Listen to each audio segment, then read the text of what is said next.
Hello everyone! Magandang araw sa inyong lahat. Ako po si Lorenzo Binay Manalo. Isa po akong negosyante. At ngayon ay isa na rin content creator. At the same time, meron po ako ditong inaalagaang mga rabbit. Yung rabbit na pang meat kind. And for today's videos, gusto kong i-share sa inyo ang mga kahalagahan at pakinabang kung ano ang epekto maidudulot sa atin ng pagkain ng karne ng kuneho o rabbit. Kaya tara, simulan na natin. Mga benepisyo ng pagkain ng karne ng rabbit. Ang pagkain ng karne ng rabbit ay may maraming benepisyo sa ating kalusugan. Narito ang ilan sa mga ito. Una, mataas sa protina, mababa sa taba. Ang rabbit meat ay may mataas na lean protein content na mahalaga sa paglaki ng muscle at pagpapalati ng malusog na katawan. Mas mababa ang fat content nito kumpara sa ibang karne tulad ng baboy at baka. Pangalawa, mababa sa calories. Perfect ito sa mga taong gusto mag-maintain o magbawas ng timbang dahil sa mababa ang calorie content nito. At tatlo, mayaman ito sa mahahalagang nutrients. Mayaman ito sa vitamin B12 na mahalaga sa brain function at pagbuo ng red blood cell. Mayaman din ito sa iron na tumutulong sa pag-iwas sa anemia. Mayaman din ito sa phosphorus na mahalaga para sa malakas na buto at ngipin. Mayaman din ito sa selenium and zinc na pampalakas ng immune system. Pang-apat, madali itong tunawin. Easily digestible. Ang rabbit meat ay madali itong tunawin ng ating tiyan. Mas madali itong tunawin kumpara sa ibang red meat. Kaya ito ay magandang option para sa may mga sensitibong tiyan. Pang-lima, mas kaunti ang kolesterol. May mas mababa itong kolesterol level kumpara sa ibang meat kagaya ng pork, lamb, mga goat. Kaya ito ay mas heart-friendly. Pang-anim, sustainable at eco-friendly. Mas madali at mabilis padamihin ang rabbit kaysa ibang livestock. Kaya mas sustainable itong kainin. Pang-pito, malasa at versatil ito kapag iluluto. Malambot at may mild na lasa, kaya madali itong lutuin sa iba't ibang putahe tulad ng adobo, stew, grill, at smoke kagaya ng lulutuin natin. At marami pang iba. Dahil sa benepisyong ito, ang rabbit meat ay isang magandang alternatibo sa ibang karne para sa mas masustansyang diet. Gusto mo bang malaman kung paano ito lutuin? At tara, simulan na natin. Samahan niyo ako at inyong panoorin.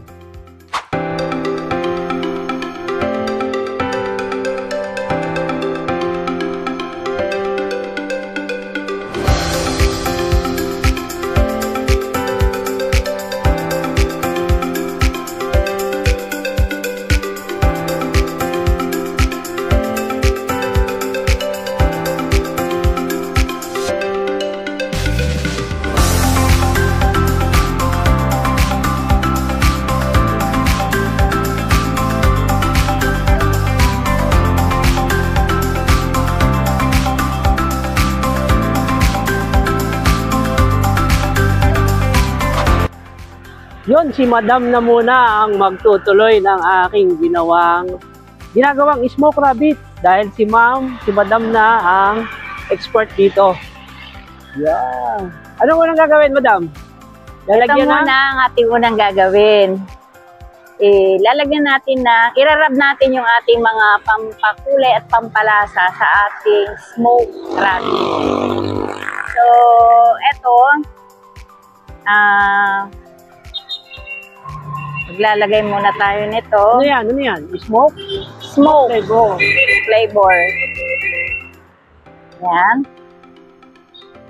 Lagyan natin na. Yan, toyo. Parang toyo lang yan, no? Oo. Irarab lang natin siya. Kabila naman. Kabila. Bila.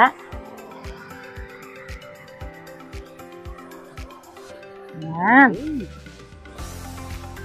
Habang inihahanda ang ating smoker, yan, magagamit na ang ating smoker. Okay. Lalagyan lang natin ng paminta. Paminta. Yan. Black pepper. Paminta. Para mas masarap ang ating smoke. Black pepper. And then, Yan. ano pa? Ano nilagyan ko? Konting asin. Konting asin. Siyempre, asin. Yan. Mukhang masarap na yan, madam, Tapos, lalagyan natin ng olive oil. Kasi, lagyan ng olive oil kasi hindi hindi siya ito ma-oily. mataba, hindi ito oily. So, kailangan nating lagyan para Para mas magkaroon siya maano ng yung kanyang balat. juicy. Oo. Yan, pampa-juicy. Kasi ang rabbit ay wala siyang Ito, laman na laman. existing na fats. Yan, lagyan din yung laman. So ito nga pala, tinanggalan namin ang buto sa gitna. Dinibaw na namin. Sa gitna lang, pero yung Oo. sa hita, sa part ng hita at saka nung paa, Ito, yan. ayos na ito. Lagyan pa ng paprika. Yan, paprika pa. Lalagyan natin ng paprika, siyempre para gumanda ang... So ilagay mo na doon diretso sa ating smoker. Doon mo na ilagay. Paano yan, paprika? Pampabango din, tsaka may aroma siya. Yung aroma, at tsaka pampaganda talaga ng kulay. So ilalagay na sa smoker. Ito, ilalagay Eto, na natin nabilag sa na naman ating ang ating smoker. Yun, no? smoker. Wow. Ito Buusok siguro na. muna sa baba. Pwede doon sa ibaba, pwede sa itaas.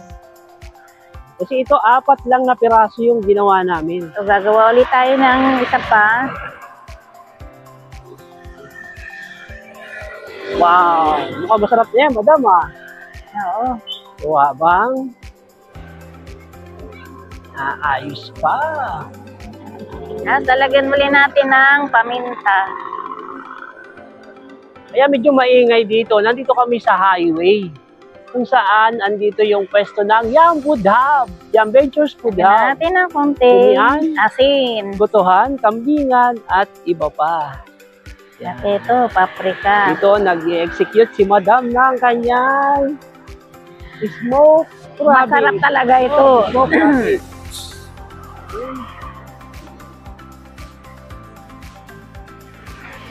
Irarab lang natin hanggang sa malagyan natin yung ano. Available dito yung Loming, Batangas. Meron din kami yung overload challenge. Yan. Sa mga gusto mag-challenge, pwede kayong mag-visit dito. So, ang mechanics ng challenge is 8 minutes. 8 minutes yung uubusin ang Lomi. So, mananalo kayo ng 500 pesos. Yun. Okay.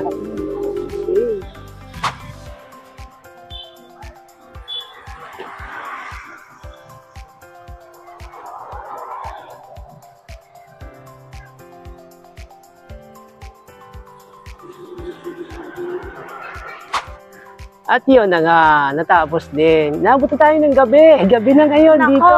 dilim na. Oo, inabot na tayo ng gabi sa ating pag-i-smoke. Pero tuloy pa rin ang aming Eto. pag-smoke. Atin ang hanguin. Okay. Siguradong luto na yan. Yan! Sige pa, taas mo. Stop, subla. Yun. Okay. Kukuhanin na ni Madam. Hahanguin na. Yun, no?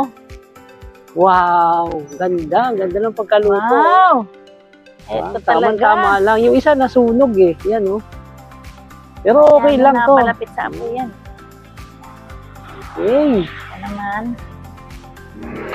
Ating titikman na. Maya-maya lang ng konti. Ayan. Wow. Ganda. Sure ako na masarap yan. Ito Wow! na. Yun. May lumalawit na laman. Baka pwede Kinuha na kong ni tikman. Madam. Tikman Hindi na nakatiis si Madam. Lasang-lasang smoke. Smoke talaga. Wow. Okay, tara. Umpisahan na natin. Tikman na natin. Yun. Titikman na natin ang niluto namin na eto. Smoke rabbit. Smoke rabbit. Kagabi, tinira na namin ni Madam yung kalahati. Hindi namin na-describe sa inyo.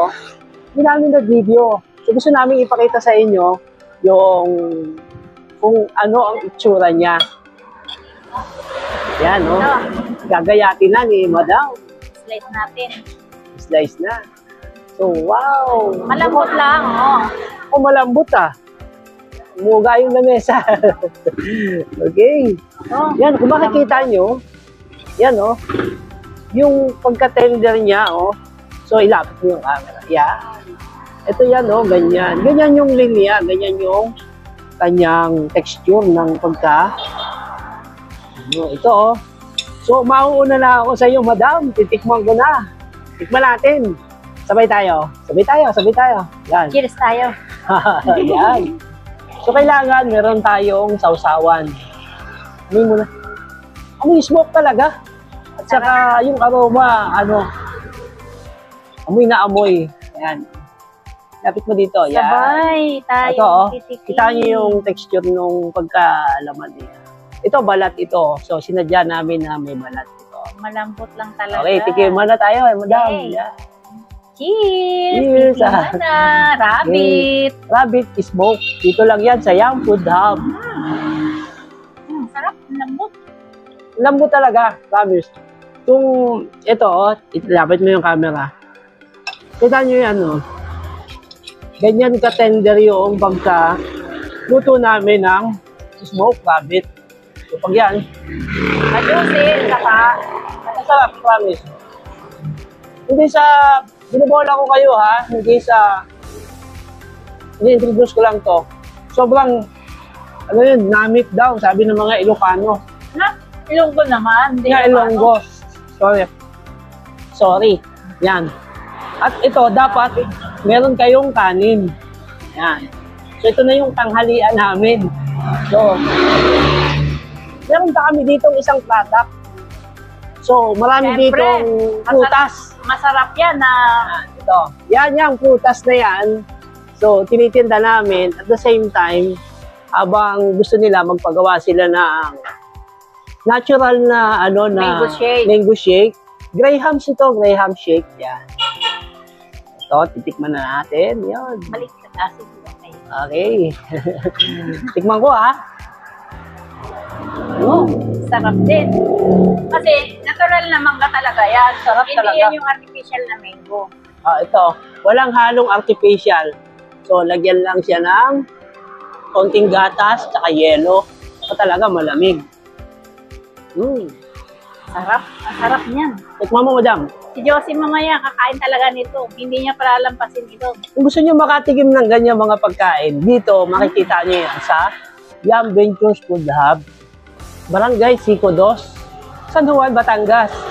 Meron din kaming branch doon, yung main branch namin sa Manila, sa Yum Food Hub, 1375 San Marcelino Street, Paco, Manila. Okay? At ituloy na namin ang aming pagkain at mag-goodbye muna kami. Sana nag-enjoy kayo sa panonood sa aming maikling kwento, sa aming maikling video. Okay, bye! Bye! Bye!